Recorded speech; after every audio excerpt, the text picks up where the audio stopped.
Contes et légendes du monde, il était une fois. La princesse Sanudjé. Il y avait, une fois, dans les temps anciens, un homme riche qui avait 3 fils. L'aîné s'appelait Baladjigi, le second, Abou et le plus jeune, Sheikh. Un jour qu'ils étaient tous les 3 ensemble à la chasse, au bois, ils rencontrèrent une petite vieille, qui leur était inconnue et portait sur la tête une cruche pleine d'eau, qu'elle avait été puisée au marigot. « Seriez-vous capables, les gars, demanda Baladjigi à ses frères, de briser, d'un coup de flèche, la cruche de cette petite vieille, sans toucher à celle-ci? Nous ne voulons pas essayer, répondirent Abou et Sheikh, de peur de faire du mal à la bonne femme. Eh bien, moi je le ferai, vous allez voir. Et il banda son arc et visa. La flèche partit et brisa la cruche. L'eau mouilla la petite vieille, qui se fâcha et dit à l'adroit tireur. Tu as failli, Baladjigi, et je te revaudrai pour cela. À partir de ce moment même, tu trembleras de tous tes membres, comme les feuilles d'un arbre, agitées par le vent du nord, et cela, jusqu'à ce que tu aies trouvé la princesse Sanudjé. Et, en effet, Baladjigi fut, à l'instant, pris d'un tremblement général. Les 3 frères revinrent à la maison et racontèrent à leur père ce qui leur était arrivé. Hélas! Mon pauvre fils, tu as failli, dit le vieil homme à son fils aîné. Il te faudra, à présent, voyager jusqu'à ce que tu aies trouvé la princesse Sanudjé, comme te l'a dit la fée car c'était une fée cette petite vieille. Il n'y a qu'elle au monde qui puisse te guérir. Je ne sais pas quel pays elle habite, mais, je vais te donner une lettre pour mon frère le marabout, qui vit au milieu d'une forêt, à plus de 20 jours de marche d'ici, et peut-être pourra-t-il te fournir quelque utile renseignement. Baladjigi prit la lettre et se mit en route. Il marcha et marcha, et, à force de mettre un pied devant l'autre, il arriva à la case de son oncle le vieux sage. Le vieillard était en prière, agenouillé sur le seuil de la case, construite à l'angle de 2 rochers, les mains et les yeux levés vers le ciel et comme ravi en extase. Baladjigi attendit qu'il eût fini, puis il s'avança vers lui et dit. « Bonjour, mon oncle marabout. Tu m'appelles ton oncle, mon enfant? Lisez cette lettre, et vous verrez qui je suis et connaîtrez le motif de ma visite. » Le marabout prit la lettre, la lut, puis dit. « C'est vrai, tu es mon neveu. Mais, hélas! Mon pauvre enfant, tu es loin d'être au terme de ton voyage et de tes peines. Je vais consulter les bons esprits, pour voir ce que je peux faire pour toi. En attendant, comme tu dois avoir faim, grignote cette croûte de pain, qui est ma seule nourriture, depuis 20 ans. Quand j'ai faim, je la grignote un peu, et pourtant elle ne diminue pas. » Et Baladjigi se mit à grignoter la vieille croûte, qui était dure comme la pierre, pendant que le marabout consultait ses esprits. Mais, il eut beau méditer, prier et feuilleter ses vieux livres, toute la nuit, il n'y trouva rien concernant la princesse Sanudjé. Le lendemain matin, il dit à son neveu.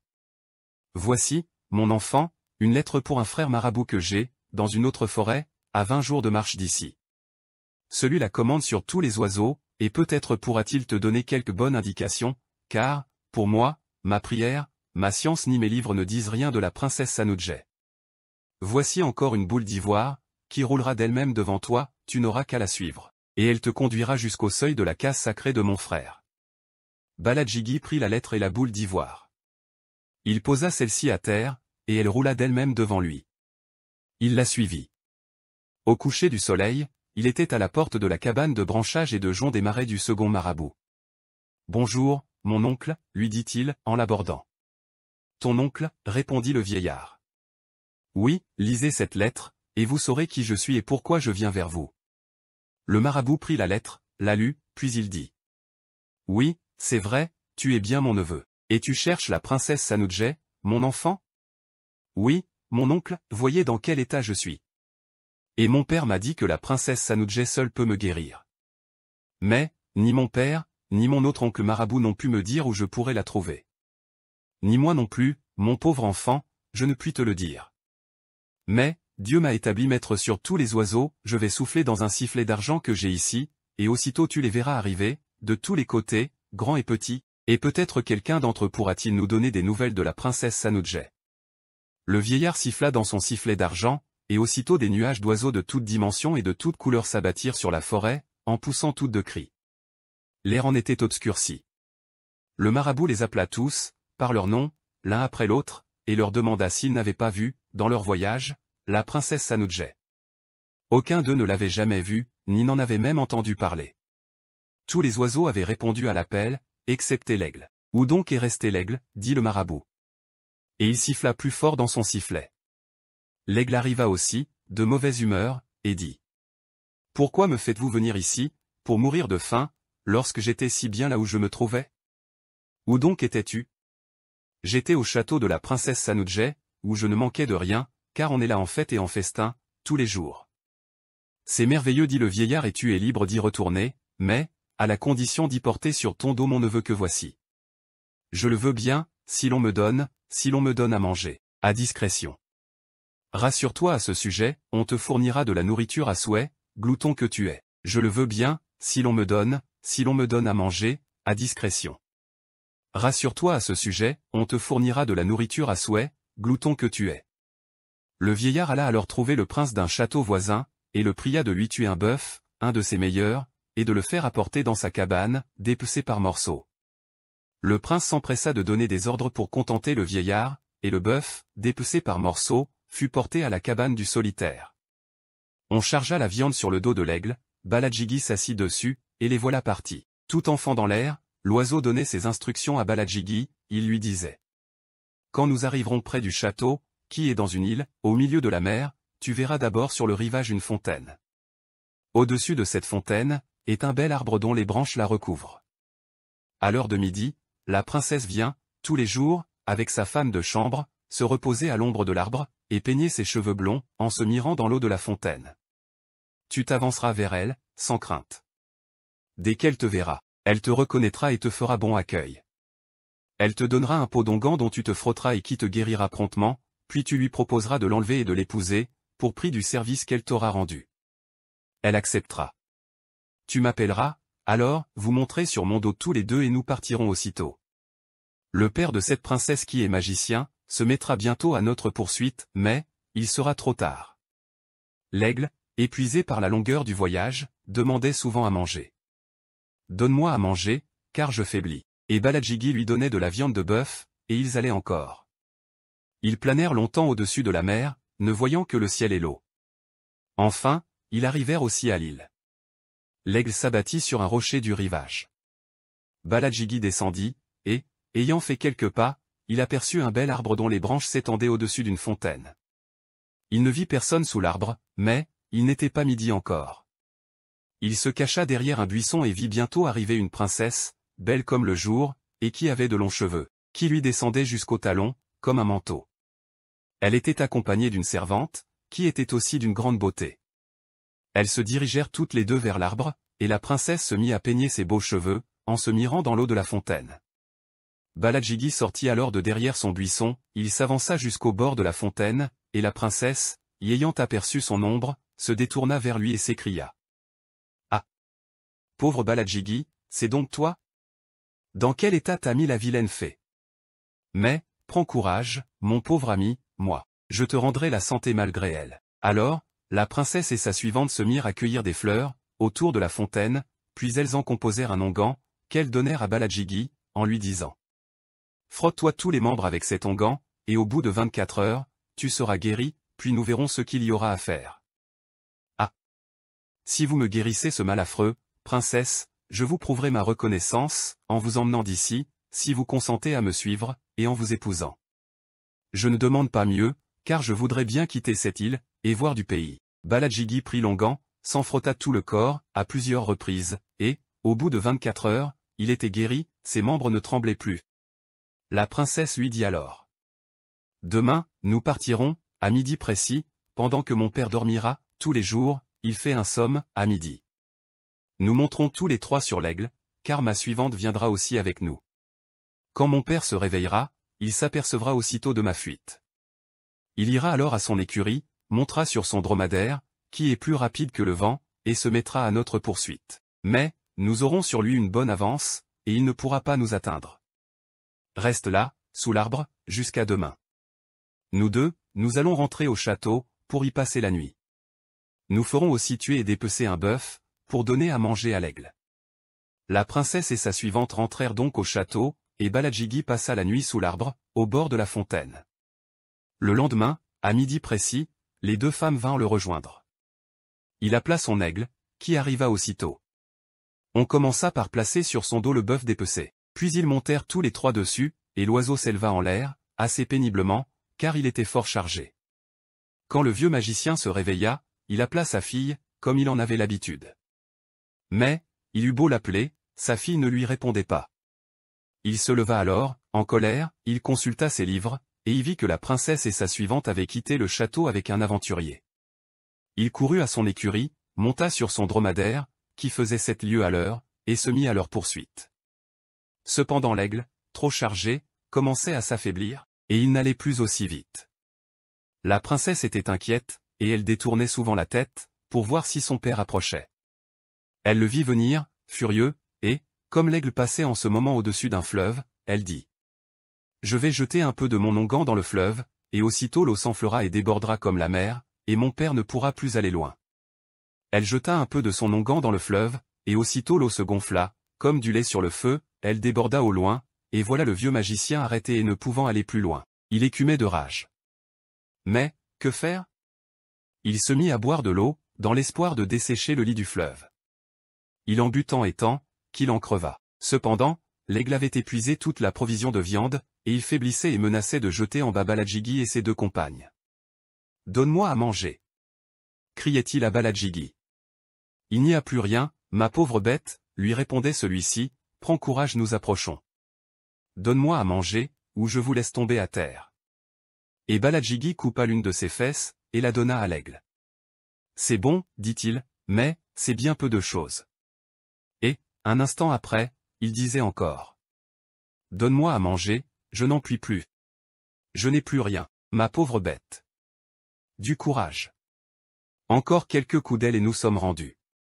Donne-moi à manger, te dis-je, ou je vous jette en bas. » Et Baladjigi coupa son autre fesse, et la donna à l'aigle. Puis, il coupa, l'un après l'autre, ses 2 mollets, et les lui donna également. Enfin, ils arrivèrent ainsi à la case du marabout. Il était grand temps. Car le pauvre aigle n'en pouvait plus, et Baladjigi lui-même était si faible, qu'il paraissait sur le point de mourir. Mais, dès qu'ils touchèrent la terre, la princesse le frictionna avec des herbes qu'elle cueillit dans les bois où ils descendirent, et aussitôt ses fesses, ses mollets et ses forces lui revinrent. Ils passèrent tous les 3 la nuit dans la case du marabout, partagèrent son frugal repas, couchèrent sur un lit de mousse et de feuilles sèches, ramassées dans le bois, et le lendemain matin, ils se mirent en route, après avoir fait leurs adieux au vieux solitaire. Celui-ci leur dit qu'il espérait les revoir, un jour, dans le paradis, et remit à Baladjigi une lettre pour son père. Ils arrivent ensuite à la case de l'autre vieux, passèrent aussi la nuit avec lui, et le lendemain matin, au moment du départ, le vieillard remit également une lettre à Baladjigi, pour son père.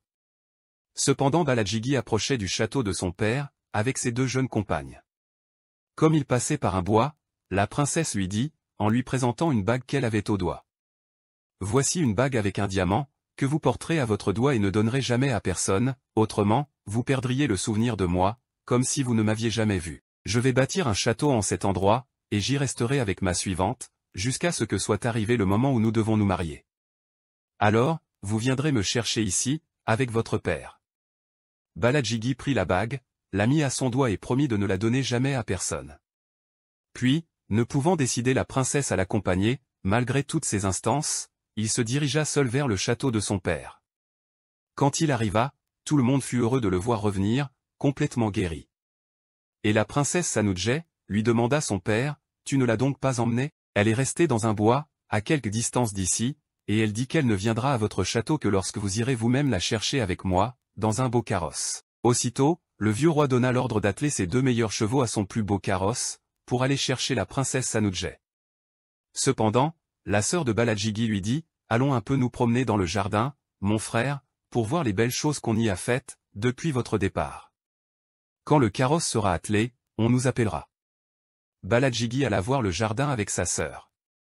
Comme il cueillait des fleurs, elle remarqua son diamant à son doigt, désira aussitôt le posséder et conçut le projet de l'enlever à son frère, sans qu'il s'en aperçût. Elle l'entraîna près d'une fontaine, et ils s'assirent tous les 2 sur le gazon, parmi les herbes et les fleurs.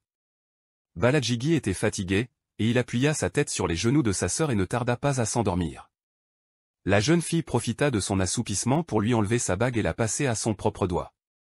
Un moment après, le vieux roi vint avertir Baladjigi que le carrosse était prêt. « Hein, dit Baladjigi en se frottant les yeux. Partons, sans perdre le temps. » Partir? Partir où? Mais, tu sais bien où, pour aller chercher la princesse Sanujay. La princesse Sanujay? Qu'est-ce que c'est que la princesse Sanujay? Est-ce que tu dors? Secoue-toi et partons vite, car la princesse Sanujay pourrait s'impatienter à nous attendre. Mais quelle princesse, mon père? Allons, ne fais pas l'ignorant, et allons vite chercher la princesse Sanujay. Je ne sais pas de qui vous voulez parler, mon père, je ne connais pas la princesse Sanujay. Et comme il paraissait parler sérieusement et avec sincérité, le vieux seigneur s'écria avec douleur, hélas, mon pauvre fils a perdu l'esprit. Il a eu tant à souffrir, dans son voyage. Ah! Je suis bien malheureux. Et on détela le carrosse. Cependant, Baladjigi ne donnait aucun signe de folie et paraissait jouir de toute la plénitude et la liberté de son intelligence, ce n'est que lorsqu'on lui parlait de son voyage et de la princesse Sanujay qu'il ne comprenait rien, et pourtant, il en avait un souvenir vague et confus, comme d'un rêve que l'on cherche à se rappeler et qui reste toujours enveloppé de nuages et de brouillard. Les trois frères allaient chasser au bois, comme d'avant, et Baladjigi était toujours le plus habile tireur et abattait à lui seul autant de gibier que les deux autres ensemble. Un jour, ils pénétrèrent plus avant dans les bois que de coutume, et ils se trouvèrent devant le château que la princesse Sanujay s'y était bâti, par son art de magique, et ils restèrent longtemps à le contempler, en silence. Quel beau château! Se disait-il. Mais, comment se trouve-t-il là? Nous avons passé par ici, maintes fois, et nous n'avions rien vu de pareil, jusqu'aujourd'hui. Et qui peut habiter là-dedans? Quelques magiciens, peut-être? Enfin, après avoir longtemps admiré le château merveilleux, ils se résolurent à chercher à y pénétrer, sous prétexte de demander du lait ou du cidre à boire, ou de demander leur chemin, comme des gens égarés. Ils frappèrent à la porte, et elle s'ouvrit aussitôt. La princesse Sanujay vint elle-même les recevoir, dans la cour, et elle les pria d'entrer dans son palais, dont elle leur fit les honneurs, avec beaucoup d'amabilité. Baladjigi ne la reconnaissait pas, elle le reconnut, dès qu'elle le vit, mais ne le laissa pas paraître. Les trois frères étaient charmés de la beauté et de l'amabilité de la châtelaine. Celle-ci les invita à souper avec elle et à passer la nuit dans son château, et ils se gardèrent de refuser. Le repas fut plein de gaieté, car les trois chasseurs trouvèrent le vin de leur excellent. Abou avait constamment les yeux sur la princesse, et il dit tout bas à Baladjigi, qui était près de lui. « Je suis amoureux de notre hôtesse. »« Fais-lui un brin de cour, pour voir, » répondit Baladjigi. Après le repas, Abou fit part à la princesse de ses sentiments pour elle, et elle sembla l'écouter sans déplaisir, si bien qu'elle lui dit, « Je vous ferai coucher dans une chambre à côté de la mienne, et, quand vos frères dormiront, vous viendrez tout doucement me rejoindre. » Abou était au comble du bonheur. À minuit, quand chacun dormait dans son lit, lui, qui ne dormait pas, se leva et alla tout doucement frapper à la porte de la princesse. Celle-ci lui ouvrit, et le reçut avec toutes les amabilités possibles. Elle lui donna une chemise fraîche, qu'elle le pria de mettre, avant de se coucher. Abou s'empressa de changer de chemise, mais, comme il passait celle que la princesse lui avait donnée, il la sentit qui devenait dure et froide comme de la glace, et, toute la nuit, il resta ainsi, les bras tendus et la chemise à moitié vêtue, sans pouvoir, ni la mettre tout à fait, ni l'ôter. Il avait beau supplier la princesse de venir à son aide, celle-ci ne répondait pas et le laissait crier. Il resta dans cet état toute la nuit. Quand le soleil se leva, sa chemise s'assouplit, il put alors s'en débarrasser, et aussitôt il s'enfuit et courut rejoindre ses frères. « Eh bien, es-tu content de ta nuit ?» lui demanda Baladjigi. Il leur conta son aventure, de point en point. Et les deux autres de rire, je vous prie de le croire. Les trois frères se dirent alors, « Nous sommes ici chez une magicienne, et il est prudent de déguerpir, au plus vite. » Et ils partirent, sans prendre congé. Quand ils arrivèrent à la maison, leur père, qui était inquiet de voir qu'ils n'étaient pas rentrés à la nuit, selon leur habitude, leur demanda. « Où donc avez-vous passé la nuit, mes enfants ?» Et ils contèrent tout à leur père, et ajoutèrent. « C'est là qu'il y a un beau château, père, et une belle princesse. » Le vieux roi pensa que ce pourrait bien être le château de la princesse Sanujay, et il se promit d'éclaircir la chose, mais, il n'en dit rien à ses enfants. Cependant, Baladjigi voulut se marier à une princesse qu'il avait aimée avant son voyage. Ses hommages furent agréés, son père donna son consentement, et le jour des noces fut fixé. On invita tous les habitants du pays, riches et pauvres, à prendre part aux festins et aux réjouissances qui devaient avoir lieu, à cette occasion. Shekik dit à son père. « Il serait bon, je pense, d'inviter aussi la belle princesse qui nous a si gracieusement reçus dans son palais. »« Tu as raison, mon fils, répondit-il, et j'irai moi-même l'inviter, et tu viendras avec moi. Le vieux roi et son plus jeune fils partirent donc, un beau matin, dans un superbe carrosse, pour inviter la châtelaine de la forêt. Ils arrivèrent au château merveilleux, et furent reçus on ne peut mieux. Le vieillard resta ébahi et sans voix, quoiqu'il vit la princesse, tant il la trouva belle. Enfin, quand il put parler, il lui dit, « Je suis venu, incomparable princesse, vous prier de me faire l'honneur de vouloir bien assister aux noces de mon fils aîné, qui se marie dans 8 jours à la princesse Saranfine. »« J'accepte avec le plus grand plaisir, répondit la princesse. « Je vous enverrai mon carrosse pour vous prendre, reprit le père. Ne vous donnez pas cette peine, Seigneur, car j'ai aussi mon carrosse. » Le vieux roi était émerveillé, ébloui par la beauté de la princesse, et il ne pouvait détacher d'elle ses regards. Chékik l'admirait aussi, et ne disait mot. Ils s'en retournèrent à la maison, silencieux, et rêvant d'elle, tous les deux. Enfin, le jour de la cérémonie était venu. Tous les invités étaient déjà arrivés, dans leurs plus beaux habits de gala, excepté la châtelaine du bois. Baladjigi s'impatientait, et ne voulait pas attendre davantage, mais, son père dit qu'on ne partirait, pour se rendre à l'église, que lorsque la princesse inconnue serait arrivée. Enfin, elle arriva aussi, dans un carrosse tout doré, si brillant qu'on ne pouvait le regarder, et attelé de 4 chevaux auprès desquels tous les autres qui se trouvaient là n'étaient que des vrais rosses. Elle était toute couverte d'or, de soie et de diamants, et ses cheveux blonds, luisants eux-mêmes comme l'or, descendaient jusqu'à terre, derrière elle. Toutes les femmes qui étaient là, se voyant éclipsées par cet inconnu, enrageaient de dépit. La sœur du fiancé, qui portait à son doigt le diamant de son frère, en était tout fière et glorieuse. On se rendit à l'église, en grande pompe, et le soleil lui-même pâlissait devant la princesse Sanudjé. On n'était occupé que d'elle, et la jeune fiancée, belle et gracieuse aussi, en était grandement dépitée. Au retour de l'église, on se mit à table. Un festin magnifique. Quelque convive s'aventura, poussé par sa femme, à adresser la parole à une inconnue, et lui dit. « Vous n'êtes sans doute pas du pays, belle princesse. »« Non, répondit-elle, je suis de bien loin d'ici. »« Et vous n'êtes pas mariée ?»« Non, je ne suis pas mariée, j'ai bien été fiancée, mais, on m'a manqué de parole. » Baladjigi était près d'elle à table, et, remarquant le beau diamant qu'elle avait au doigt, il lui dit. « Le magnifique diamant que vous avez là, princesse. »« Oui, répondit-elle, c'est un beau diamant. » Et, tirant la bague de son doigt, elle la présenta au nouveau marié, en lui disant. « Essayez-le, je crois qu'il vous ira parfaitement. » Baladjigi prit la bague, la mit à son doigt, et aussitôt, comme s'il se fût réveillé d'un long sommeil, il reconnut la princesse et se rappela tout ce qui s'était passé. « Oh là ! S'écria-t-il alors, au lieu d'une femme, voici que j'en ai 2, à présent. Mais, la première est toujours la meilleure et la plus près du cœur. » Et il donna la main à l'inconnu, au grand étonnement de tous les convives, et l'on alla de nouveau à l'église, où Baladjigi fut marié une seconde fois, dans la même journée. Quant à la princesse Saranfin, son frère Abou l'épousa aussi, pour ne pas la laisser sans époux, dès le premier jour de ses noces. Chékik aussi s'est pris d'amour pour la suivante de la princesse Sanudjé, et l'on fit les 3 noces à la fois. Et il y eut des festins magnifiques, des danses et des fêtes pendant un mois entier. Ce conte est terminé, celui qui respire le premier sera le plus riche. Laissez-nous un commentaire et un like si vous avez aimé. Merci d'avoir écouté. À très bientôt pour un nouveau conte sur Contes et légendes du monde. Par Maître Berthet, le Maharaja.